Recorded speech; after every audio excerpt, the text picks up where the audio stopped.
Bismillahirrahmanirrahim. Assalamualaikum warahmatullahi wabarakatuh.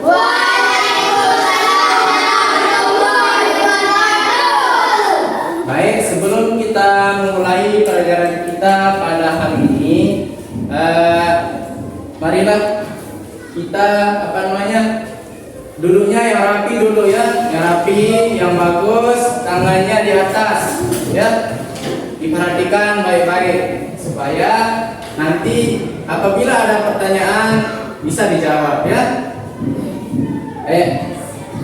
Sebelum itu siapa yang menjadi kelas di sini? Sudah? Ayo, maju dulu, maju. Baik, sekarang kita akan berdoa yang dipimpin oleh ketua kelas ya. Ayo. Bismillahirrahmanirrahim.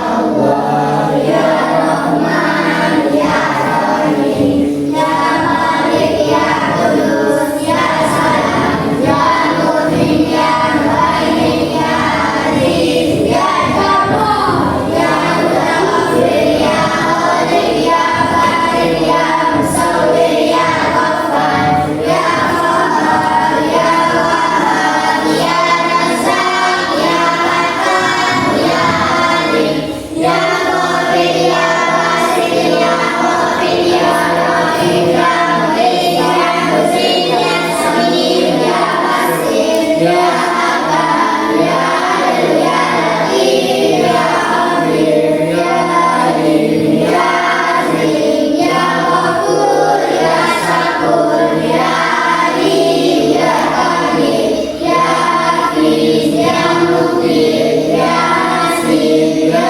Jamil ya Karim ya Raqib ya Mujib ya Wasi' ya Hakim ya Wadud ya Majid ya Ba'is ya Sadir ya Haq ya Waqid ya Qawi ya Matin ya Wali ya Hamid ya Musi ya Mubni ya Murid ya Nur ya Mu'min ya Hayy ya Qayyum ya Wahid ya Malik ya Baris ya Samad ya Qadir ya Muqtadir ya Muqaddir ya Mu'akhir ya Awwal ya Akhir ya Zahir ya Batin ya Wali ya Muta'al ya Bari ya Tawwab ya Mutakin ya Akur ya Rauf ya Malikal Mulk ya Dzal Jalali wal Ikram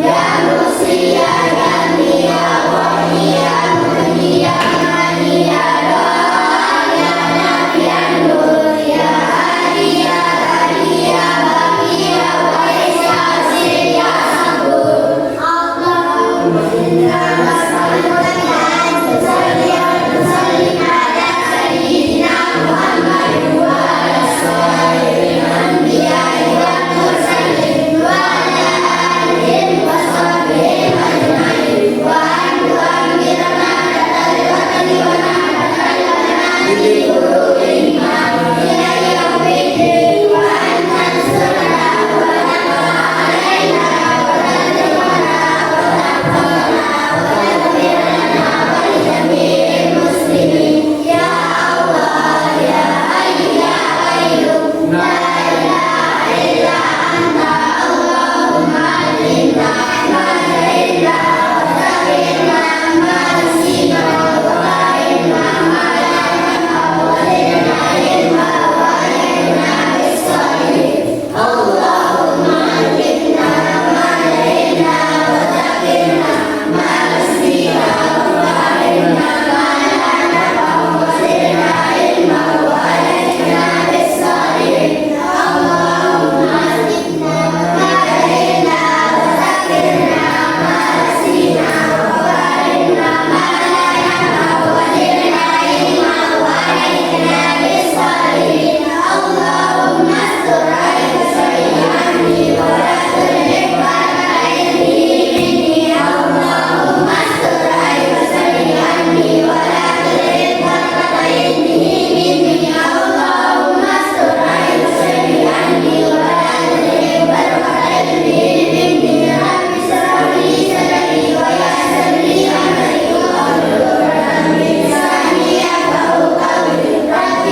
Gimana kabarnya sekarang anak-anak? Baik. Nah, tadi udah sarapan? Siapa yang udah sarapan di sini? Angkat tangan. Harus jujur. Harus jujur. Nanti lain kali sarapannya biar nanti pas belajar itu nggak lapar. Baik. Sekarang kita akan belajar tentang apa tadi? Sistem pernapasan pada manusia. Baik, sebelum kita belajar, terlebih dahulu Pak Guru akan membagikan gambar tentang sistem pernapasan pada manusia. Ayo.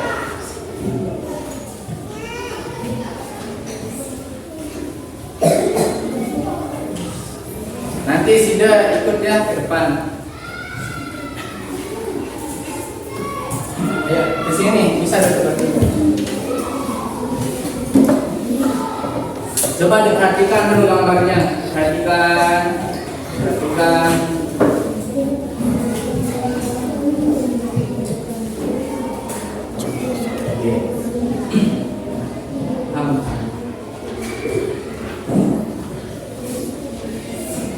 Sudah diperhatikan?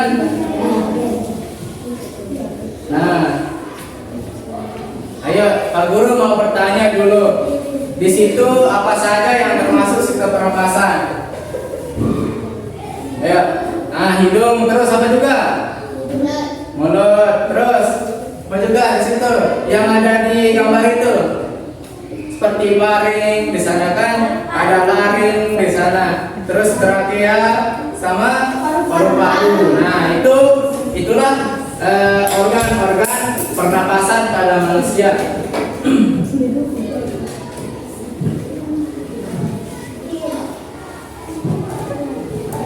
Baik, sekarang kita akan mulai belajar tentang sistem pernapasan pada manusia.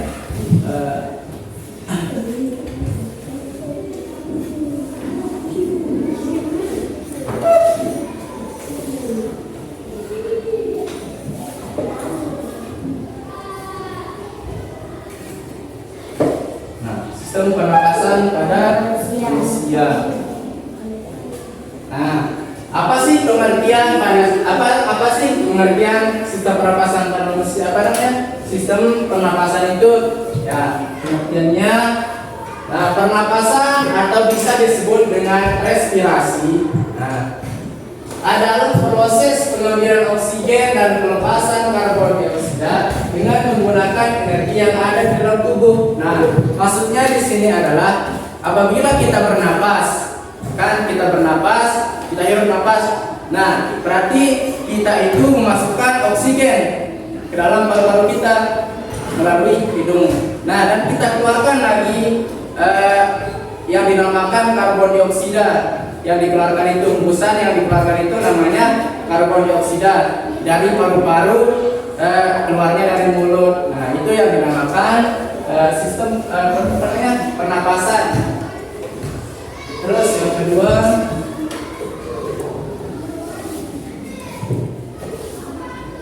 nah, kita akan belajar bagian-bagian organ dalam sistem pernapasan pada manusia. Coba diperhatikan gambar itu.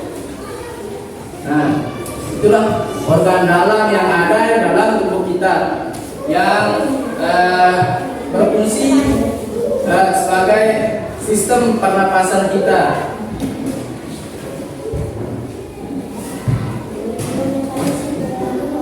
Nah, tadi kita sudah belajar tentang pengertian pernapasan. Ayo perhatikan. Tadi kita sudah belajar tentang pernapasan. Sekarang kita akan belajar tentang fungsi hidung. Ada hidung di sini kan, digambarin ada hidung. Apa sih fungsi hidung itu? Nah, coba kita lihat ya. Nah, seperti ini. Ini hidung. Tahu hidung kan? Tahu hidung? Nah, yang mana hidung coba? Yang mana? Nah, apa fungsinya ya? Kira-kira apa fungsinya hidung? Hah? Nah, terus apa juga bagus. Terus apa juga? Selain mengambil napas, apa juga? Terus apa juga? Ada yang mencium aroma? Untuk memasukkan oksigen. Nah, bagus. Itu kan yang dinamakan sistem pernapasan. Ada apa namanya? Sistem pernapasan untuk masukkan oksigen. Kita lihat fungsinya. Yang pertama, loh. Siapa yang benar tadi? Tempat keluar masuknya oksigen dan karbon dioksida. Nah, yang Pak Guru bilang tadi, masuknya oksigen ke dalam hidung, masuk ke paru-paru. Nah, melewati yang namanya laring tadi kan. Coba lihat di gambar itu, laring, faring, trakea, terus ke paru-paru. Nah. Kedua, menyaring udara. Menyaring udara. Hidung itu berfungsi untuk menyaring udara yang masuk ke dalam paru-paru. Makanya ada bulu hidung. Bulu hidung itu berfungsi untuk menyaring udara-udara yang kotor, misalnya debu. Makanya itu yang menyebabkan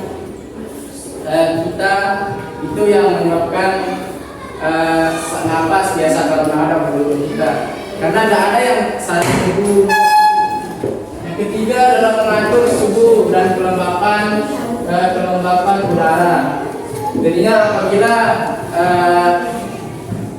apabila udaranya kering, misalnya di pantai pasti panas kering udaranya kan. Itu yang hidung itu berfungsi untuk melembabkan. Makanya ada cairan hidung seperti ingus itu kan, itu untuk melembabkan udara itu biar masuk ke paru-paru itu. Tidak dia menyebabkan sesak. Terus sebagai indera penciuman. Siapa yang benar tadi? Nah,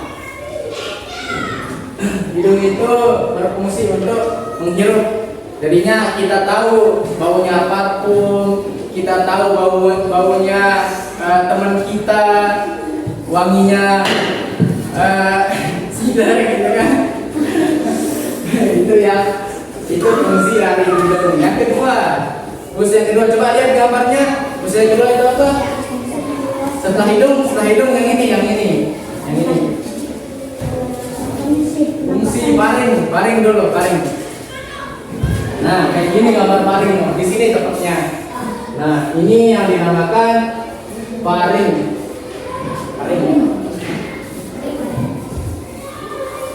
Nah, fungsi dari paring adalah membersihkan udara. Berarti banyak tahapannya udara itu. Banyak tahapan pembersihannya. Tadi di hidung itu disaring oleh bulu hidung. Lalu yang kedua diparing lagi, disaring lagi udara itu supaya dia bersih masuk ke paru-paru. Fungsi yang kedua adalah melindungi tubuh dari infeksi partikel asing yang masuk. Nah, seperti misalkan kita makan ikan ya kan, lalu ada tulangnya. Apa bahasanya di sini? Enggak, maksudnya itu kalau keselak di sini. Tulang ikan itu apa bahasanya? Keselak. Keselak. Nah, itu fungsi dari paring. Makanya di tenggorokan kan itu fungsinya berhenti ya di sini kan. Tulang ikan itu nggak bisa dia masuk ke dalam. Nah, itu fungsi dari paring. Nah, terus kita belajar fungsi yang kedua, fungsi organ yang kedua. Coba lihat gambar. Apa di sana? Laring. Nah, coba kita lihat gambar laring. Nah, ini laring loh. Yang ini. Di bawah tenggorokan tepatnya di sini.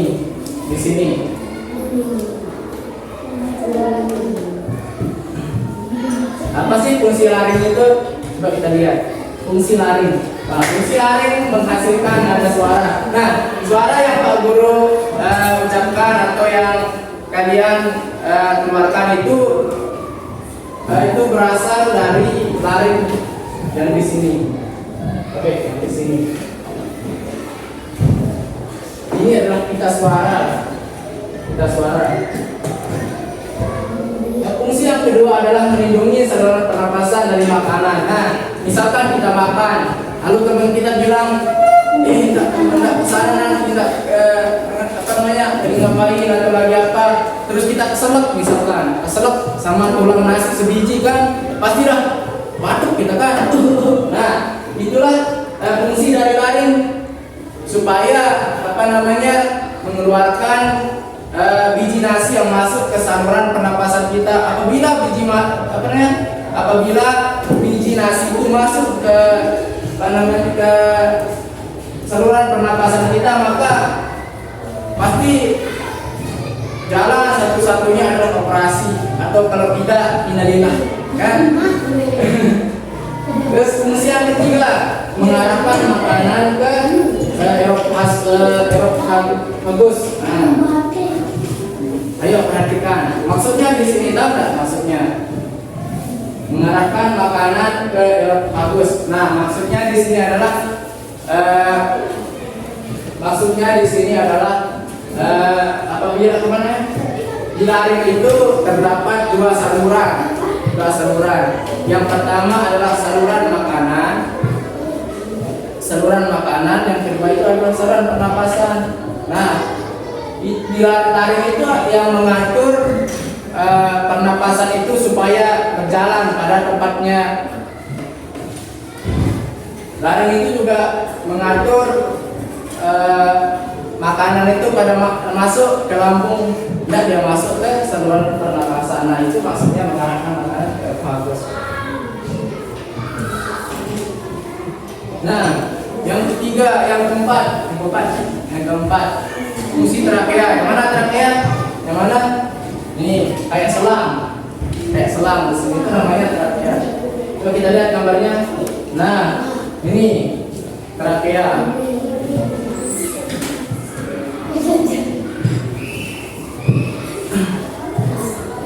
Sudah trakea kayak selang di sini.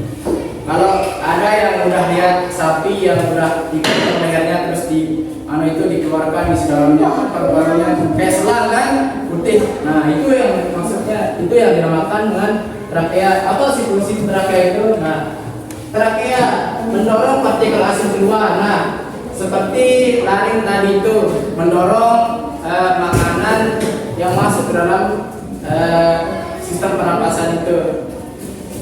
Sama juga dengan trakea, sama fungsinya. Yang kedua, memberi kekuatan mekanik trakea. Yang ketiga, merenggangkan trakea selama pernapasan. Jadinya kalau kita bernapas itu pasti trakea itu atau dada kita itu membesar. Ada di sini yang tidak membesar dadanya kalau bernapas. Kalau kita bernapas pasti, nah naik sedikit. Nah, itu yang mengembang trakea ini. Nah, ini yang mengembang, yang membesar ya. Sebagai jalan masuknya udara ke paru-paru. Terus yang kelima, fungsi dari bronkus. Ada di situ bronkus. Nah, ini rupanya bronkus. Yang ini kayak kabel. Adiknya trakea. Yang tadi itu, yang ini. Adiknya trakea. Apa sih fungsi bronkus? Nah, fungsi bronkus yang pertama adalah mengalir udara. Nah, tadi di paring, terus di hidung disaring lagi di bronkus. Nah, makanya udara yang kita hirup itu bersih. Artinya yang kedua adalah melembabkan udara, sama kayak hidung tadi itu. Yang ketiga, menangkap kotoran yang masuk. Nah, apabila lolos kan hidung, nah lalu disaring di paring, lalu disaring lagi di sini. Nah, itu menangkap kotoran yang masuk. Makanya kalau ada kotoran yang masuk pasti kita bersihin. Yang tidak pernah bersihin berarti sehat pernapasannya, tidak dia terganggu. Menyalurkan oksigen dan karbon dioksida. Nah, ini kan yang dimaksud dengan bronkus. Nah, udara masuk dari sini. Nah, di sini dia salurin oksigen. Dan juga dari karbon dioksida keluar lagi. Nah, gitu. Yang fungsi yang kelima adalah menghubungkan trakea dan paru-paru. Jadi saling berhubungan trakeanya di sini. Trakeanya ini, terus di paru-parunya. Nah, berhubungan ya kan? Dia masuk, dia apa namanya? Dia di dalam paru-paru trakea itu. Tepat bronkus. Yang ke fungsi dari paru-paru. Nah, ini paru-paru. Ini tadi bronkus kan? Ini bronkus. Ini paru-paru. Paru-paru. Paru-paru. Fungsi dari paru-paru adalah mengelola udara sehingga cukup baik untuk masuk ke aliran darah. Nah, inilah fungsi dari paru-paru. Nah, kita akan belajar tentang mekanisme. Setelah itu kita akan belajar tentang mekanisme pernapasan pada manusia. Mekanisme. Nah, coba dibalik ke badannya. Nah, itu mekanisme pernapasan pada manusia. Mekanisme pernapasan pada manusia itu dibagi dua. Yang pertama itu adalah pernapasan dada, yang kedua itu adalah pernapasan perut. Nah, coba diperhatikan gambar ini dulu. Kira-kira apa maksudnya? Tahu nggak bagaimana cara pernapasan dada itu? Tahu nggak bagaimana cara pernapasan dada? Tahu? Kayak gini loh, kayak biasa pernapasan dada. Nah, mekanisme pernapasan dada. Nah, kayak gini, kayak di gambar tadi itu. Coba lihat pernapasan dada dan pernapasan dada. Nah, yang atas. Nah, ada dua tahapan pernapasan dada itu. Coba perhatikan dulu. Ada dua tahapan pernapasan dada. Kalau mau bisa ditulis juga, bisa ditulis. Nanti dibaca-baca biar kalau ujian pasti keluar pernapasan itu. Ada dua tahapan yaitu inspirasi dan ekspirasi. Inspirasi itu memasukkan udara dari hidung lalu turun ke paru-paru, itu namanya inspirasi. Lalu ekspirasi itu mengeluarkan udara dari paru-paru melalui hidung. Nah, bisa dilihat, dibaca. Nah, inspirasi otot, ciri-cirinya otot angkat tulang rusuk kontraksi, jadi yang mengembang, tulang rusuk terangkat, volume dada besar, paru-paru mengembang, tekanan mengecil, udaranya masuk. Nah, itu namanya inspirasi. Yo, kok lemah sekali. Kenapa? Ayo, perhatikan dulu. Perhatikan. Sebentar saja, tinggal sebentar. Nah, ini ekspirasi.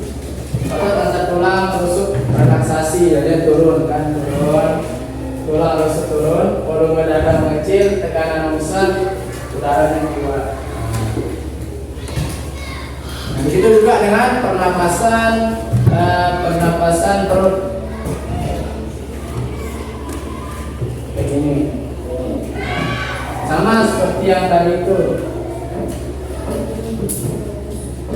Ayo kita contohkan dulu. Mana namanya pernapasan dada, mana namanya pernapasan perut. Coba tarik nafas. Nah, berarti ada rasa udara di sini, di dadanya. Ada. Nah, itu namanya pernapasan dada. Keluarkan. Lagi. Ayo. Tarik nafas. Nah, tahan. Ada rasanya di sini? Ada. Nah, keluarkan. Nah, namanya pernapasan dada. Nah, kalau pernapasan perut di sini, pernapasan perut. Coba tarik napas, terus taruh udara itu di sini di perutnya. Membesar perutnya. Bisa rasain? Bisa dirasakan perutnya itu ada udara. Nah, bisa. Nah, itu namanya pernapasan perut. Nah, tadi kita udah belajar tentang organ pernapasan. Kita sudah belajar tentang fungsi dari organ pernapasan itu. Nah, sekarang yang paling penting adalah cara untuk memelihara organ pernapasan. Gimana sih cara untuk memelihara organ pernapasan itu? Nah, yang pertama, menghindari rokok. Nah, yang laki-laki tidak boleh merokok, apalagi yang perempuan.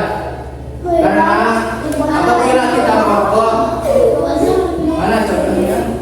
Pulpen. Nah, misalkan ini rokok kan, ini rokok. Ada kan di sini garisnya kayak kapas. Nah, itu mengandung nikotin. Nikotin itu akan menyebabkan pernapasan itu menjadi terganggu. Apabila kan rokok itu menghasilkan asap kan. Nah, kalau kita hidup,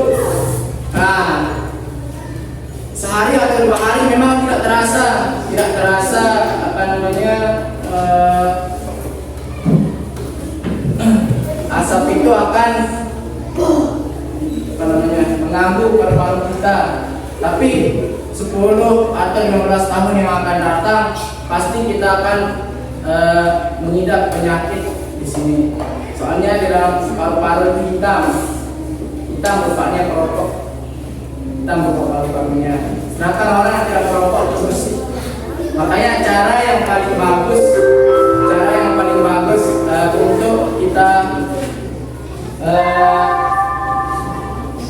untuk kita membersihkan paru-paru itu adalah minum air kelapa. Siapa suka air kelapa di sini? Yang sering minum air kelapa siapa? Nah, bagus. Walaupun kita tidak merokok, tapi kita sering minum air kelapa, maka paru-paru kita itu akan menjadi bersih.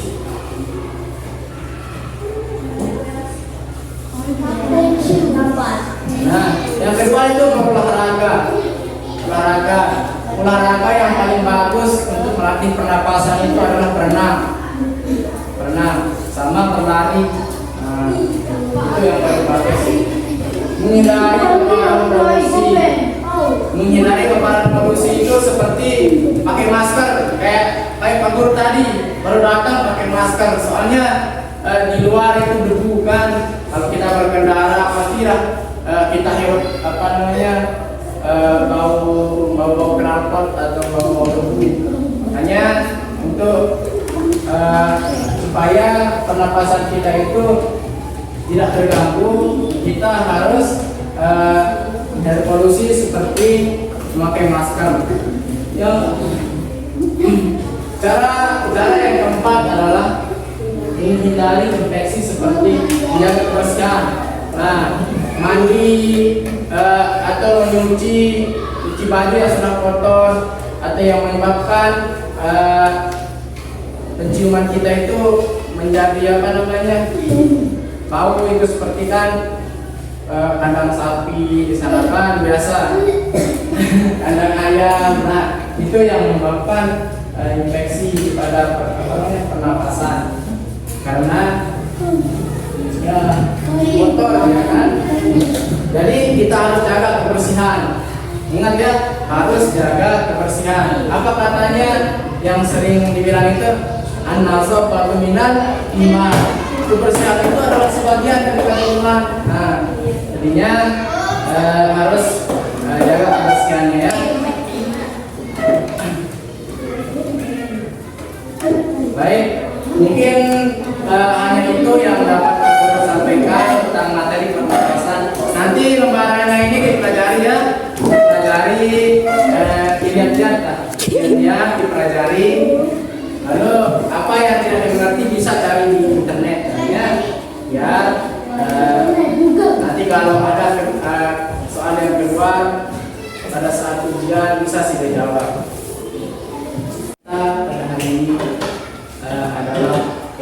selalu jaga kebersihan, selalu menjaga pernapasan, yaitu dengan cara memakai masker di saat keluar, di saat di jalan atau dimanapun, ya.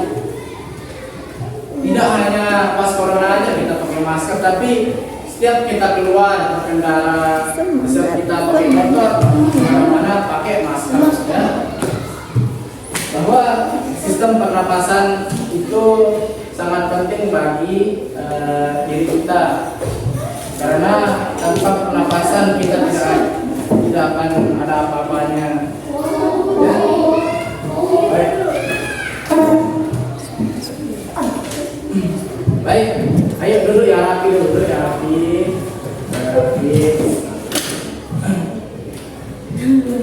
Udah? Oke. Mungkin hanya ini yang dapat kami sampaikan tentang pembelajaran sistem pernapasan pada manusia. Akhirul kalam, Assalamualaikum warahmatullahi wabarakatuh.